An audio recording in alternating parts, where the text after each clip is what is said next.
Hi ಎಲ್ರಿಗೂ ನಮಸ್ಕಾರ. ನಾನು ನಿಮ್ಮ ಪಲ್ಲವಿ ರಾಜ್. ಇವತ್ತು ನಾನು ಟ್ರಯಲ್ ಆ್ಯಂಡ್ ಎರರ್ ಬೇಸಿಸ್ ಥರ ಡೈಲಿ ಲಾಗ್ನ ಮಾಡ್ತಾ ಇದ್ದೀನಿ.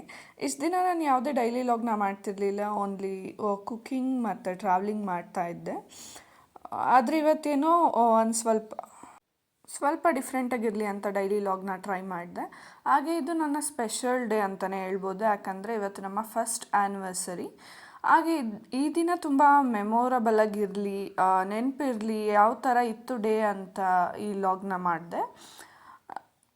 ನಾನು ಸ್ವಲ್ಪ ಯೋಗ ಮುಗಿಸಿ ಬರೋ ಅಷ್ಟರಲ್ಲಿ ಅತ್ತೆ ಮನೇನ ಕ್ಲೀನ್ ಮಾಡಿ ರಂಗೋಲಿನ ಹಾಕ್ತಾಯಿದ್ರು. ಎಲ್ಲಪ್ಪ ನನ್ನ ಹಸ್ಬೆಂಡ್ ಕಾಣ್ತಾನೆ ಇಲ್ಲ ಅಂತ ನೋಡಿದ್ರೆ ಅವರು ಈ ಕಡೆ ಕೆಲಸ ಮಾಡ್ತಾಯಿದ್ರು. ಎಷ್ಟು ಮಾರ್ನಿಂಗ್ 6 ಆಗಿದ್ರೂ ತುಂಬ ಕತ್ಲೆ ಇರುತ್ತೆ.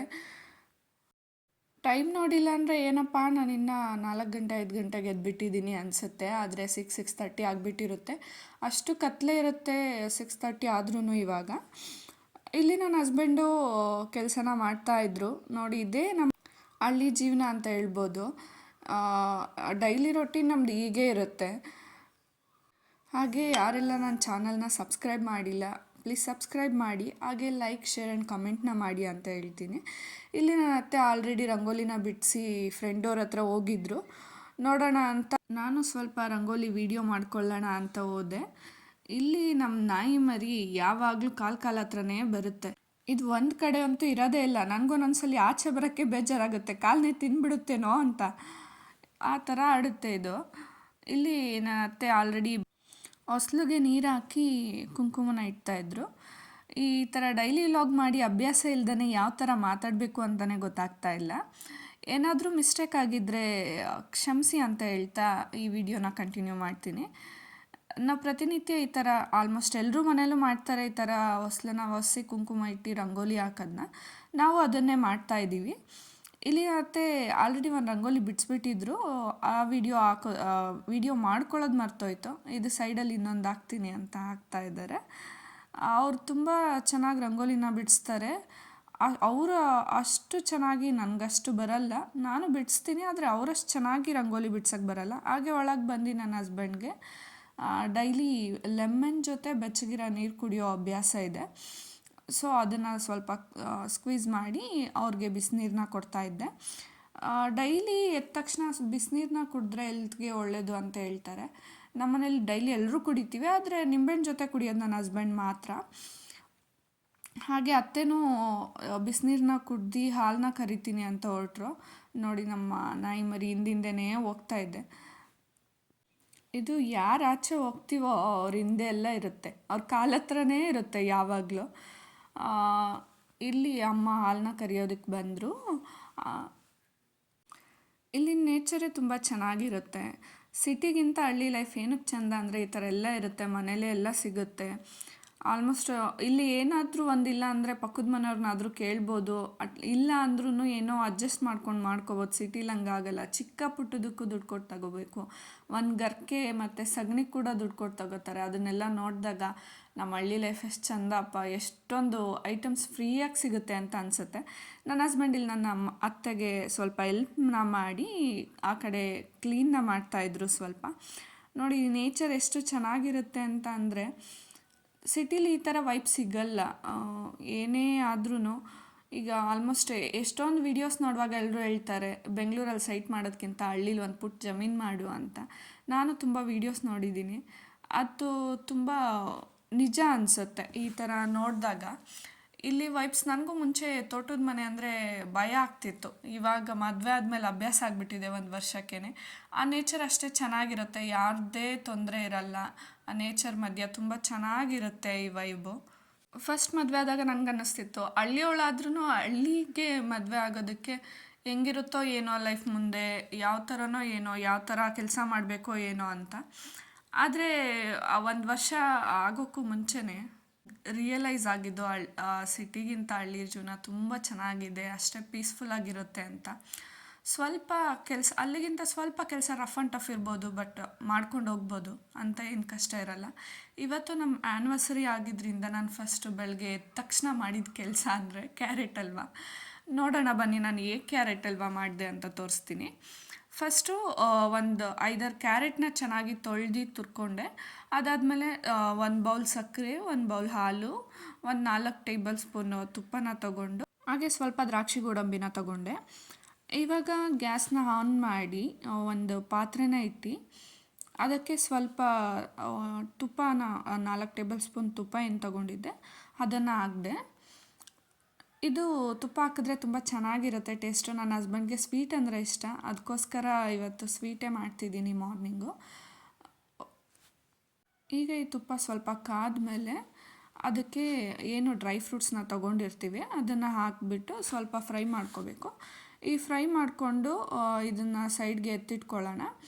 ಇದು ಸ್ವಲ್ಪ ಚೆನ್ನಾಗಿ ಫ್ರೈ ಆಗಬೇಕು. ದ್ರಾಕ್ಷಿ ಎಲ್ಲರಿಗೂ ಫ್ರೈ ಆಗೋದು ಚೆನ್ನಾಗಿ ಗೊತ್ತಾಗುತ್ತೆ. ಅದು ಸ್ವಲ್ಪ ಕಲರ್ ಚೇಂಜ್ ಆಗಿ ಸ್ವಲ್ಪ ಊದುತ್ತೆ, ಆಗ ಅದು ಫ್ರೈ ಆಗಿದೆ ಅಂತ ಅರ್ಥ. ಇದು ಫ್ರೈ ಆದಮೇಲೆ ಸ್ವಲ್ಪ ತೆಗ್ದು ಸೈಡಿಗೆ ಇಡೋಣ. ಹಾಗೆ ಯಾರೆಲ್ಲ ನನ್ನ ಚಾನಲ್ಗೆ ಸಬ್ಸ್ಕ್ರೈಬ್ ಮಾಡಿಲ್ಲ ಸಬ್ಸ್ಕ್ರೈಬ್ ಮಾಡಿ ಅಂತ ಹೇಳ್ತೀನಿ.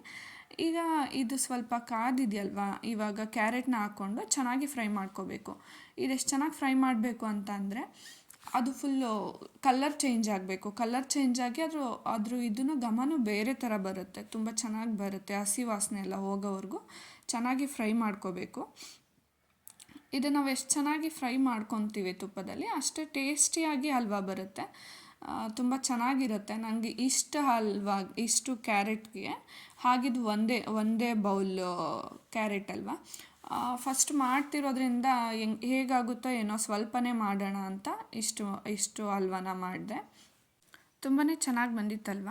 ಅದಾದಮೇಲೆ ಒಂದು ಬೌಲ್ ಹಾಲನ್ನ ಸೇರಿಸ್ಕೊಂಡೆ. ಈ ಹಾಲು ತುಂಬ ಫುಲ್ ಹಾಲು ಕಡಿಮೆ ಆಗಬೇಕು, ಹಾಲೇ ಇರಬಾರ್ದು, ಆ ಥರ ಫುಲ್ಲು ಫ್ರೈ ಮಾಡ್ಕೋಬೇಕು. ಸ್ವಲ್ಪ ಮೀಡಿಯಮ್ ಫ್ಲೇಮಲ್ಲಿ ಇಟ್ಕೊಂಡೇ ಮಾಡಿ, ತುಂಬ ಚೆನ್ನಾಗಿ ಬರುತ್ತೆ. ಇದು ಸ್ವಲ್ಪ ಹಾಲು ಕಡಿಮೆ ಆಗ್ತಾಯಿದೆ ಅಂತ ಅನಿಸಿದ್ಮೇಲೆ ನಾವು ಸಕ್ಕರೆನ ಆ್ಯಡ್ ಮಾಡ್ಕೋಬೇಕಾಗುತ್ತೆ. ಇವಾಗ ಇಲ್ಲಿ ನೋಡ್ಬೋದು ಆಲ್ಮೋಸ್ಟ್ ಹಾಲೆಲ್ಲ ಕಡಿಮೆ ಆಗಿದೆ. ಅದಾದಮೇಲೆ ನಾನು ಸಕ್ಕರೆನ ಆ್ಯಡ್ ಮಾಡ್ಕೊಂಡಿದ್ದೀನಿ. ಸಕ್ಕರೆ ಆ್ಯಡ್ ಮಾಡ್ಕೊಂಡ್ಮೇಲೂ ಸ್ವಲ್ಪ ಆ ಸಕ್ಕರೆದು ನೀರು ಥರ ಬಿಟ್ಕೊಳ್ಳುತ್ತೆ. ಸಕ್ಕರೆ ನೋಡ್ಕೊಂಡು ಹಾಕ್ಕೊಳ್ಳಿ ಸ್ವೀಟ್ ಎಷ್ಟು ಬೇಕಾಗುತ್ತೆ ಅಂತ. ನಾನು ತೊಗೊಂಡಿದ್ದು 1 ಬೌಲಲ್ಲಿ 2 ಸ್ಪೂನ್ ಕಡಿಮೆನ ಹಾಕ್ಕೊಂಡೆ, ಯಾಕಂದರೆ ಅತ್ತೆ ಸಾಕು ಇಷ್ಟು ಸ್ವೀಟ್ ಸಾಕಾಗುತ್ತೆ ಅಂತ ಹೇಳಿದ್ರು. ಅದರಿಂದ ಈಗ ಇದು ಫುಲ್ಲು ಏನು ವಾಟ್ರ್ ಇದೆ ಅದೆಲ್ಲ ಫುಲ್ ಸೀಬೇಕು, ಫುಲ್ ಕ್ಯಾರೆಟ್ ಮಾತ್ರ ಕಾಣಬೇಕು, ಆ ಥರ ಫ್ರೈ ಮಾಡಬೇಕು. ಆ ಥರ ಫ್ರೈ ಮಾಡಿದ್ರೆ ತುಂಬ ಚೆನ್ನಾಗಿ ಬರುತ್ತೆ, ಅಷ್ಟೇ ಚೆನ್ನಾಗಿ ಕೂಡ ಆಗುತ್ತೆ. ನಾನಿವಾಗ ಡ್ರೈ ಫ್ರೂಟ್ಸ್ನ ಆ್ಯಡ್ ಮಾಡ್ತಾಯಿದ್ದೀನಿ. ಇದನ್ನ ಆ್ಯಡ್ ಮಾಡಿ ಫುಲ್ ನೀಟಾಗಿ ಅದನ್ನು ಚೆನ್ನಾಗಿ ಫ್ರೈ ಮಾಡಬೇಕು. ಮೀಡಿಯಮ್ ಫ್ಲೇಮಲ್ಲಿ ಇಟ್ಕೊಂಡೇ ಮಾಡಿ, ತುಂಬ ಚೆನ್ನಾಗಾಗುತ್ತೆ.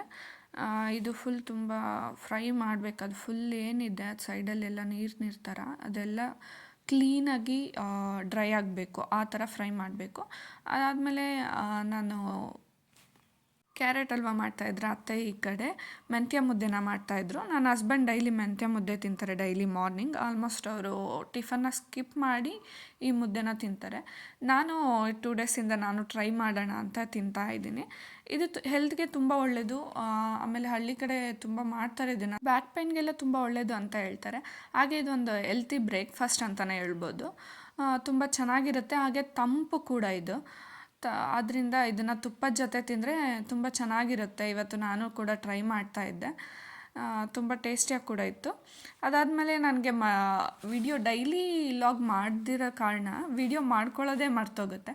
ಟಿಫನ್ ಎಲ್ಲ ಮಾಡಿ ಆಫ್ಟರ್ನೂನ್ ಅತ್ತೆ ಜಡೆನ ಹಾಕ್ಕೊಡ್ತೀನಿ ಅಂತ ಅಂದರು. ಕೂದಲನ್ನೆಲ್ಲ ಚೆನ್ನಾಗಿ ಡ್ರೈ ಮಾಡಿ ಅತ್ತೆ ಜೊತೆ ಸ್ಟೆಪ್ ಜಡೆ ಹಾಕಿಸ್ಕೊತಾ ಇದ್ದೆ. ತುಂಬ ಚೆನ್ನಾಗಿತ್ತು, ನನಗಿಷ್ಟ ಆಯಿತು ಜಡೆ. ನೋಡಿ, ನಮ್ಮ ನಾಯಿ ಮರಿ ನಾವು ಎಲ್ಲೇ ಇರ್ತೀವಿ ಅಲ್ಲೇ ಇರುತ್ತೆ, ಯಾವಾಗಲೂ ಅಲ್ಲೇ ಇರುತ್ತೆ. ನಮಗಿಂತ ಚೆನ್ನಾಗಿ ಅದೇ ಫೋಸ್ ಕೊಡುತ್ತೆ ವಿಡಿಯೋಗೆಲ್ಲ. ಯಾರಾದರೂ ಆಚೆ ಬಂದರೆ ಸಾಕು ಅವ್ರ ಕಾಲ ಹತ್ರನೇ ಇರುತ್ತೆ. ಎನಿ ಟೈಮ್ ನಾವು ಊಟ ಹಾಕಲಿ ಬಿಡಲಿ ಅದು ಜೊತೆಗಿರುತ್ತೆ. ಹಾಗೆ ಅತ್ತೆ ಇವತ್ತು ಸಂತೆಗೆ ಹೋಗಿ ಬರ್ತೀನಿ ಅಂತ ಅಂದರು. ನಾನು ಅವ್ರ ಜೊತೆ ಹೊರಟೆ. ಅತ್ತೆ ಮತ್ತು ಅತ್ತೆ ಫ್ರೆಂಡ್ ಹೋಗ್ತಾಯಿದ್ರೆ ನಾನು ವೀಡಿಯೋ ಮಾಡ್ಕೊಂಡು ಅವ್ರ ಹಿಂದೆ ಹೊರಟೆ. ಆಲ್ಮೋಸ್ಟ್ ನಾನು ಮನೆಯಿಂದ ಒಂದು 500 ಮೀಟರ್ಸ್ ಇದೆ ಸಂತೆ, ಪ್ರತಿ ಟ್ಯೂಸ್ಡೇ ನಡೆಯುತ್ತೆ. ಮದುವೆಗೆ 1 ವರ್ಷ ಆದರೂ ನಾನು ಒಂದಿನವೂ ಸಂತೆಗೆ ಹೋಗಿರಲಿಲ್ಲ. ಅತ್ತೆನೇ ಪ್ರತಿ ವಾರ ಹೋಗ್ತಾಯಿದ್ರು. ಈ ವಾರ ನಾನು ಬರ್ತೀನಿ ಅತ್ತೆ, ನನಗೂ ಸ್ವಲ್ಪ ಕೆಲಸ ಕಡಿಮೆ ಇದೆ ಅಂತ ಹೇಳಿದೆ. ಸೊ ಆಯಿತು ಬಾರಮ್ಮ ಅಂತ ಕರ್ಕೊಂಡೋದ್ರು. ಅಲ್ಲೋದ್ರೆ ತುಂಬ ಅಂದರೆ ತುಂಬ ಬಿಸಿಲು. ಆ ಬಿಸಿಲಲ್ಲಿ ನಾನು ಊಟ ಮಾಡ್ದಿರ ಬೇರೆ ಹೋಗ್ಬಿಟ್ಟಿದ್ದೆ. ತುಂಬ ಸುಸ್ತಾಗ್ತಾಯಿತ್ತು, ಹೇಳೋಕ್ಕಾಗ್ತಿಲ್ಲ ಬಿಡೋಕ್ಕಾಗ್ತಿಲ್ಲ. ಇನ್ನೇನು ಮಾಡೋದು, ಹೋಗಿದ್ದ ತಪ್ಪಿಗೆ ಸಂತೆನ ಮಾಡಿಕೊಂಡು ಅಲ್ಲಿ ಸ್ವಲ್ಪ ತರಕಾರಿ ಎಲ್ಲ ತಗೊಂಡು ಮನೆಗೆ ಏನೇನು ಬೇಕು ನನಗೂ ಇದು ಒಂದು ತಗೋಬೇಕನ್ನಿಸ್ತು. ಇದೇನಂತಾರೆ ನಿಮ್ಮ ಸೈಡ್ ಅಂತ ಗೊತ್ತಿಲ್ಲ, ನಮ್ಮ ಸೈಡ್ ಇದನ್ನು ಮೇರೆಕಾಯಿ ಮತ್ತು ಚಪ್ರ ಬದನೆಕಾಯಿ ಅಂತ ಹೇಳ್ತಾರೆ. ಇದನ್ನು ನಾನು ಸೆಲೆಕ್ಟ್ ಮಾಡಿದ್ದು. ಆಲ್ಮೋಸ್ಟ್ ತರಕಾರಿ ಎಲ್ಲ ಪ್ರತಿದಿನ ಅತ್ತೆನೇ ತರ್ತಾರೆ, ತಗೊಬಂದರು. ಹಾಗೆ ಇದು ತುಂಬ ಚೆನ್ನಾಗಿ ನಡೆಯುತ್ತೆ ಸಂತೆ. ಬೆಳಗಿನ ಜಾವ ಒಂದು 5 o'clockಗೆಲ್ಲ ಸೇರ್ತಾರೆ, ಆ ಅಂಗಡಿನ ಎಲ್ಲ ಹಾಕ್ತಾರೆ. ಡೈಲಿ ಏನದು ಬೆಣ್ಣೆ ಎಲ್ಲ ತರ್ತಾರೆ ಅಂತ ಹೇಳ್ಬಿಟ್ಟು ಮಾರ್ನಿಂಗ್ ಟೈಮ್ ಬೆಣ್ಣೆ ಎಲ್ಲ ತರ್ತಾರೆ ಇಲ್ಲೆಲ್ಲ ಮಾರೋದಕ್ಕೆ. ಆದ್ದರಿಂದ ಸಂತೆ ತುಂಬ ಬೇಗನೆ ಸೇರುತ್ತೆ. ನಾವು ಸಂತೆ ಮುಗಿಸ್ಕೊಂಡು ಮನೆಗೆ ಬಂದ್ವಿ. ಮನೆಗೆ ಬಂದಮೇಲೆ ನೆನಪಾಯಿತು ನಂದು ಇನ್ನೂ ವರ್ಕ್ ಪೆಂಡಿಂಗ್ ಇದೆ ಅಂತ. ಅದನ್ನು ಸ್ವಲ್ಪ ಮುಗಿಸ್ಕೊಂಡೆ. ಆದಷ್ಟು ಇವತ್ತು ಪ್ರತಿದಿನ ತುಂಬ ಲೇಟ್ ಆಗ್ತಾಯಿತ್ತು. ಸದ್ಯ ನನ್ನ ಪುಣ್ಯ ಇವತ್ತು ಬೇಗ ಮುಗೀತು. ಆದರೆ ನನ್ನ ಹಸ್ಬೆಂಡ್ ಕೂಡ ಇವತ್ತು ಗೋಬಿ ಮತ್ತು ಎಗ್ ರೈಸ್ ಮಾಡೋಣ ಅಂತ ಅಂದ್ಕೊಂಡ್ವಿ ಮನೇಲೆ. ಅದಕ್ಕೆ ನನ್ನ ಹಸ್ಬೆಂಡ್ ಕೂಡ ಸ್ವಲ್ಪ ಹೆಲ್ಪ್ ಮಾಡಿಕೊಟ್ರು. ನಾನಿಲ್ಲಿ ಗೋಬಿನ ಫ್ರೈ ಮಾಡ್ತಾಯಿದ್ದೀನಿ. ಈ ಥರ ಓಮ್ ಮೇಡ್ ನಾನು ಯಾವುದೇ ರೀತಿ ಸಾಸ್ ಆಗಲಿ, chilli sauce, soya sauce, vinegar ಏನು ಯೂಸ್ ಮಾಡಿಲ್ಲ. ಆದ್ರೂ ಸ್ಟ್ರೀಟ್ ಸ್ಟೈಲ್ ಗೋಬಿನೇ ಆ ಥರನೇ ಇತ್ತು. ತುಂಬ ಚೆನ್ನಾಗಿತ್ತು. ಸಂತೆಗೆ ಹೋಗಿದ್ವಲ್ಲ, ಏನಾದರೂ ಮಾಡೋಣ ಇವತ್ತು ಅಂತ ಹೇಳ್ಬಿಟ್ಟು ಗೋಬಿನ ತಗ್ಸ್ಕೊಬಂದಿದ್ದೆ, ಹೂಕೋಸನ್ನ ಅತ್ತೆ ಜೊತೆ. ಇಲ್ಲಿ ನೋಡಿ, ನಾನು ಮನೆಯಲ್ಲೇ ಇದು ಟೊಮೊಟೊ ಕೆಚಪ್ನ ಮಾಡ್ಕೊಂಡಿರೋದು. ಚೆನ್ನಾಗಿತ್ತು. ಫಸ್ಟ್ ಟೈಮ್ ಮಾಡಿದ್ನಲ್ಲ, ಸ್ವಲ್ಪ ಸ್ಪೈಸಿ ಆಗಿತ್ತು. ಹಸ್ಬೆಂಡು ಫಸ್ಟೇ ಟೇಸ್ಟ್ ಮಾಡಿಬಿಟ್ಟು ಪರವಾಗಿಲ್ಲ ಚೆನ್ನಾಗಿದೆ, ಗೋಬಿಗೆ ಖಾರ ಕಡಿಮೆ ಆಗಿಬಿಡು ಸರಿ ಹೋಗುತ್ತೆ ಅಂತ ಹೇಳಿದ್ರು. ಅಷ್ಟೊಂದು ಖಾರ ಇರಲಿಲ್ಲ, ತುಂಬ ಚೆನ್ನಾಗಿ ಬಂತು. ನೋಡ್ಬೋದು ನೀವು ಎಷ್ಟು ಚೆನ್ನಾಗಿದೆ ಅಂತ. ಸ್ಟ್ರೀಟಲ್ಲೆಲ್ಲ ಯಾವ ಥರ ಮಾಡ್ತಾರೆ ಔಟ್ಸೈಡೆಲ್ಲ ಅದೇ ಥರನೇ ಬಂದಿತ್ತು. ನನಗನ್ನಿಸ್ತು ಏನೂ ಹಾಕಿಲ್ಲ ಅಷ್ಟು ನಾವು ಔಟ್ಸೈಡ್ ಆಗೋ ಥರ, ಆದ್ರೂ ಇಷ್ಟು ಚೆನ್ನಾಗಿ ಬಂದಿದೆಯಲ್ಲ, ಮನೇಲೇ ಮಾಡ್ಕೋಬೋದು ಇನ್ಮೇಲೆ ಅಂತ. ನೀವು ಒಂದ್ಸಲ ಟ್ರೈ ಮಾಡಿ ಮನೇಲೆ, ತುಂಬ ಚೆನ್ನಾಗಿರುತ್ತೆ.